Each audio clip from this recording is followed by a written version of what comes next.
약속의 땅 가나안 땅에 들어가게 하시기 위하여 또한 그곳에서 어떻게 살아야 할 것인가 하나님께서는 미리 깨닫게 하시고 알려주십니다. 이와 같은 일련의 작업이 있은 후에야 이제 약속의 땅으로 들어가게 하셨어요. 여러분 기억하십니까? 26장에서 하나님께서 미리 하신 일이 있으니 제일 먼저는 땅 분배를 어떻게 할 것인가 미리 그 기준을 마련해 주셨어요. 그러므로 하신 일이 인구조사였습니다. 왜 그렇게 하셨는가? 그 기준이 있었어요. 땅의 위치의 기준은 제비뽑기를 하여 하나님의 뜻이 어디 있는지 그렇게 알게 하셨고, 땅의 이 사이즈, 크기에 있어서는 그 기준을 각 지파의 인구의 숫자에 비례하여 땅의 크기를 정했습니다. 그러므로 인구가 가장 많은 지파가 유다 지파였어요. 가장 큰 땅을 차지하게 되었고, 그리고 가장 인구가 적은 지파는 시므온 지파였으니 그들이 가장 적은 땅을 받게 되었습니다. 여러분, 시므온 지난주일 요셉 이야기를 통해서 들었습니다마는 요셉을 죽이고자 꾀했던 형이 시므온이에요. 그런가 하면 아버지 야곱이 예언적으로 마지막 기도를 할 때에 너의 지파는 사라지리라, 뭐 그런 예언적인 기도를 했는데 그 모습이 그대로 이루어졌죠. 두 번째는 27장의 내용이었습니다. 개인의 땅을 자손에게 물려줄 때에 아들이 없으면 어떻게 하는가? 아들이 없으면 그 딸들에게 주어 그 집안의 이름으로 그 땅이 계속 유지하게 하셨습니다.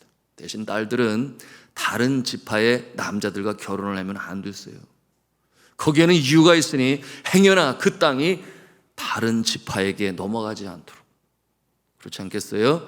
다른 지파의 아들과 결혼을 하면 자동적으로 그 땅이 그리로 넘어갈 수 있으니 그렇게 하지 마라. 이유가 있었습니다. 당시에 농사로 먹고 사는 그 시대에 오고 오는 후손들을 위하여 땅을 없애지 말라. 이 제도는 나아가서 각 지파를 위한 배려였으니, 여러분 그 후손들 때에 가서 땅이 없으면 그들이 어떻게 살아갈 수 있겠습니까? 또한 이 땅이 줄어들게 되면 한 지파는 결국 이 소출이 적어지게 되니 같은 지파들 다 같은 형제예요. 그럼에도 불구하고 누군가가 너무 힘들고 가난하게 되면 어떤 일이 벌어질 것 같습니까? 전쟁이 일어나는 거예요. 그러므로 그렇게 될 것을 미리 방지하시는 하나님의 방법이었으니, 그러므로 오늘날에도 이 형제 간의 재산은 공평하게 분배되어야 함을 이미 하나님께서는 성경을 통해서 우리에게 이렇게 가르쳐주고 있는 것입니다. 그 다음으로 약속의 땅으로 들어가면서 이스라엘의 9세대는 이미 그 광야에서 다 죽었어요. 그러므로 들어가는 자들은 여호수아와 갈렙을 제외하고서는 만 20세가 되기 전에 출애굽을 할 때 말입니다. 그들이 이제 새 세대가 되어 새 땅, 가나안 땅, 약속의 땅으로 들어가게 되었으니 새 시대에 이스라엘 백성들을 위하여 새 지도자를 세우는 일을 하나님께서 하신 것입니다. 모세는 그 엄청난 출애굽 사건의 책임을 감당하였고 약속의 땅 입구까지 인도하는 그 사명을 다 이루어 마치게 하셨고, 이제는 새 땅, 새 세대, 새 역사, 그러므로 새 일꾼을 지도자를 세우시니 바로 에브라임 지파의 후손 중에 눈의 아들 여호수아였습니다. 예수 그리스도께서 말씀하셨죠. 새 술은 새 부대에 담아라. 예수 그리스도께서 주신 교훈을 하나님께서는 이미 그 시대에 친히 행하시며 이렇게 보여주신 것입니다. 그리고 오늘 28장을 통해서는 새 땅에 들어가서 해야 할 실천 중에 공적으로 행해야 하는 일 중에 가장 중요한 일이 무엇이냐? 그럼 무엇이겠습니까? 그렇습니다. 그것이 곧 제사요, 오늘 이 시대의 예배라 말씀할 수 있겠습니다.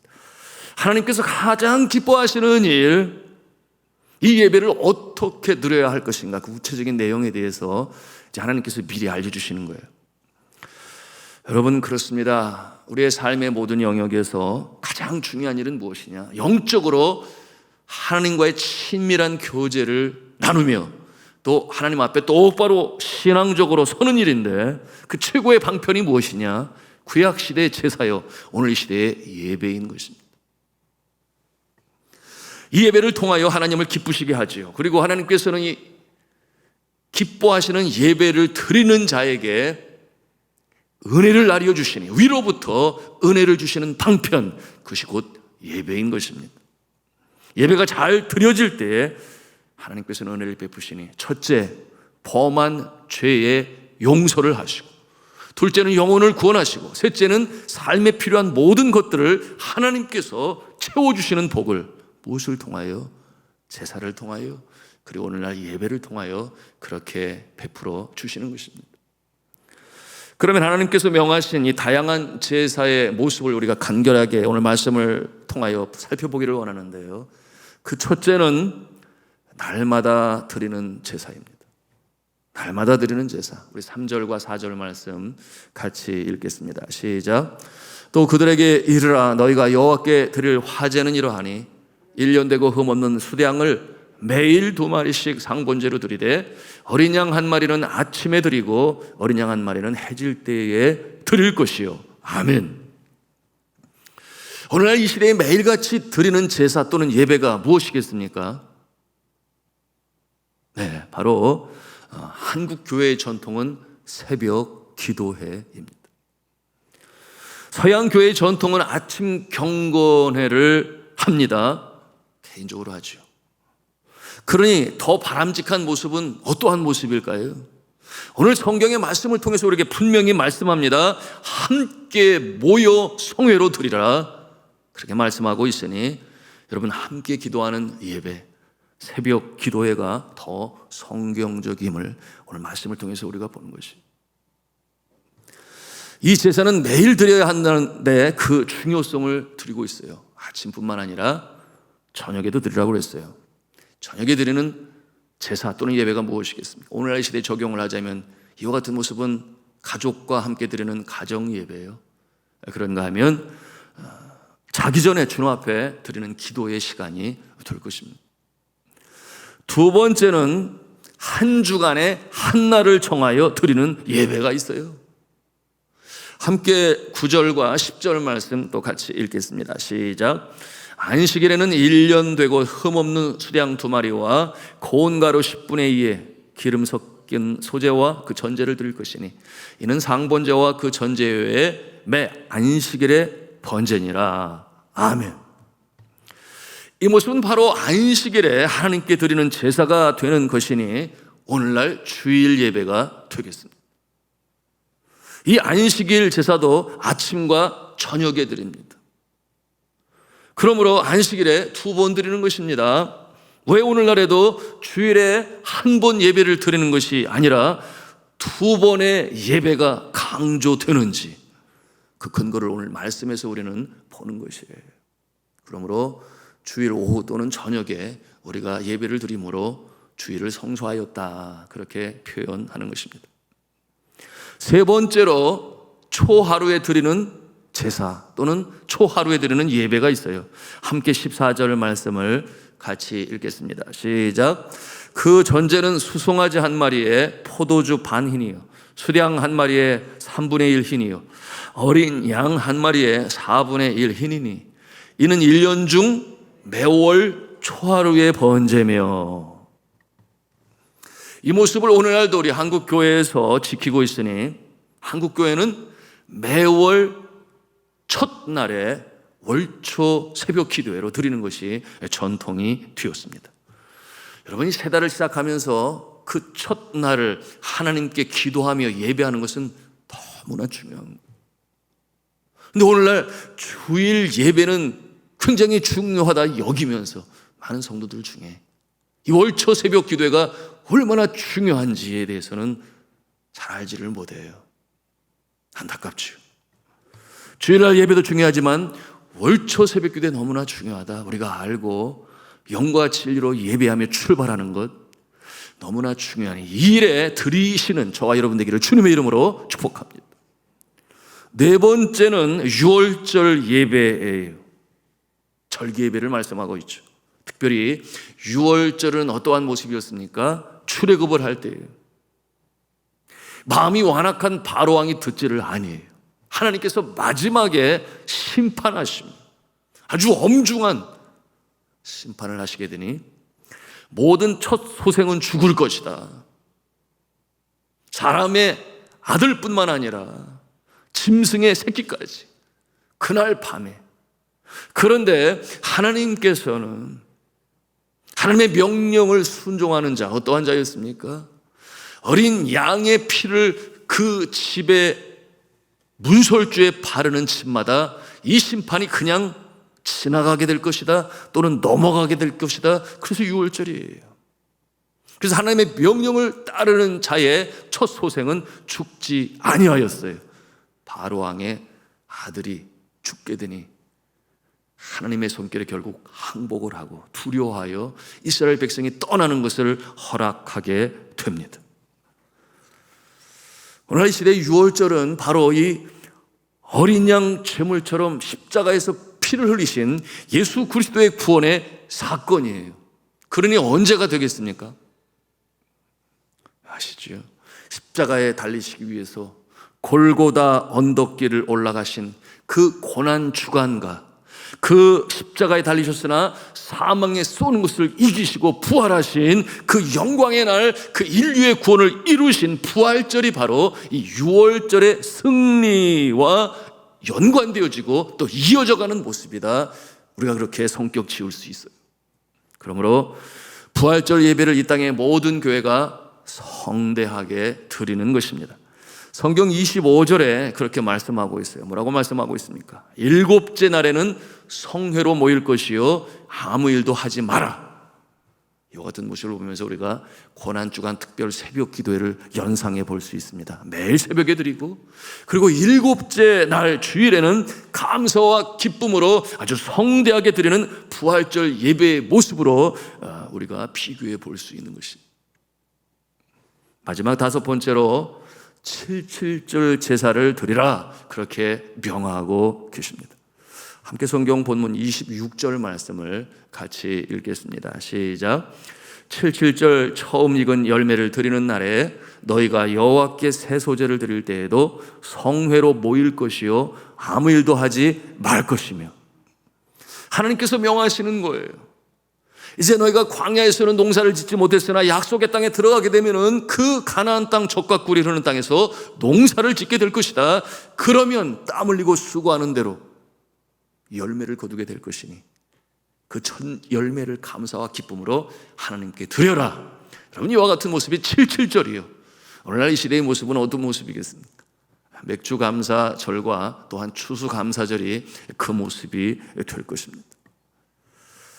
여러분, 햇볕을 주시고 이른 비와 늦은 비로 내려주시고 적당한 바람을 부어주셔서 열매로 익게 하시고 당도가 더 깊어 가도록 하나님께서 자연 만물을 움직이세요. 그러니 주님의 손길이 아니고서는 우리가 농사할 수 없습니다. 뿐만인가요? 하나님께서는 땅도 주시고 돕는 일손도 붙여주시고, 그리고 어려운 때에 지혜도 허락하실 뿐만 아니라 가장 중요한 뭐예요? 건강도 주시니 우리가 농사할 수 있겠지요. 수고하고 땀을 흘리는 대로 거둘 수 있겠지요. 그럴 때 비로소 농사와 추수가 가능하지 않겠습니까? 그러므로 감사한 마음으로 기쁨으로 하나님께 예배하는 것이에요.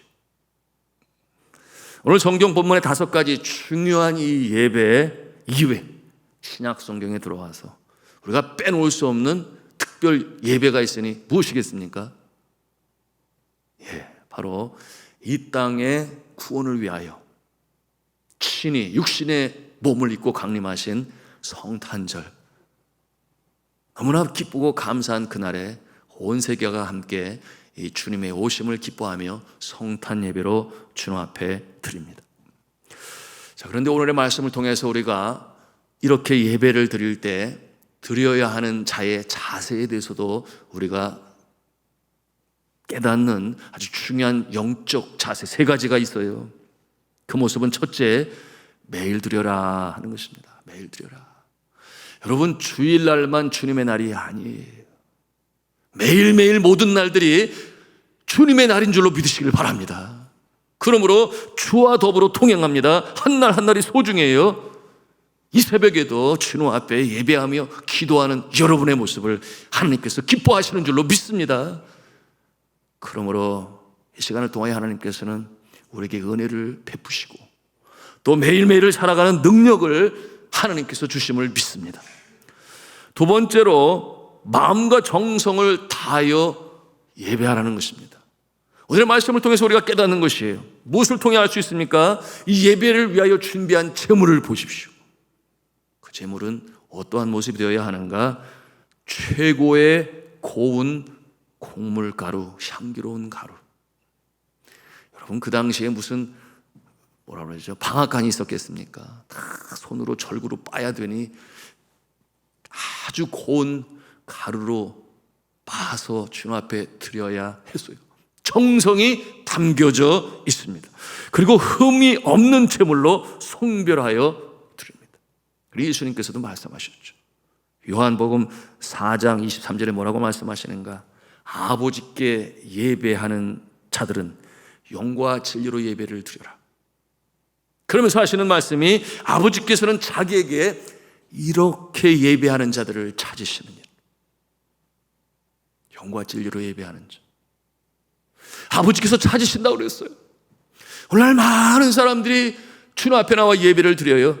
그런데 이처럼 영과 진리로 신실하게 드리는 자가 다라면 하나님께서 굳이 그렇게 눈을 밝히시며 찾으실 이유가 없으시겠지요. 영과 진리로 예배하는 자를 아버지께서는 찾으시느니라.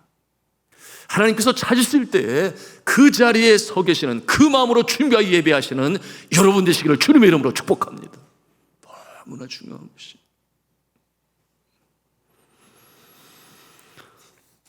예배드릴 때 우리에게는 주님 기뻐하시는 정성이 담긴 마음과 감사가 반드시 충만해야 하나님께서 기뻐하시는 예배가 되고, 예배는 은혜의 방편이 되니 하늘의 신령한 은혜를 우리에게 부어주심을 믿습니다.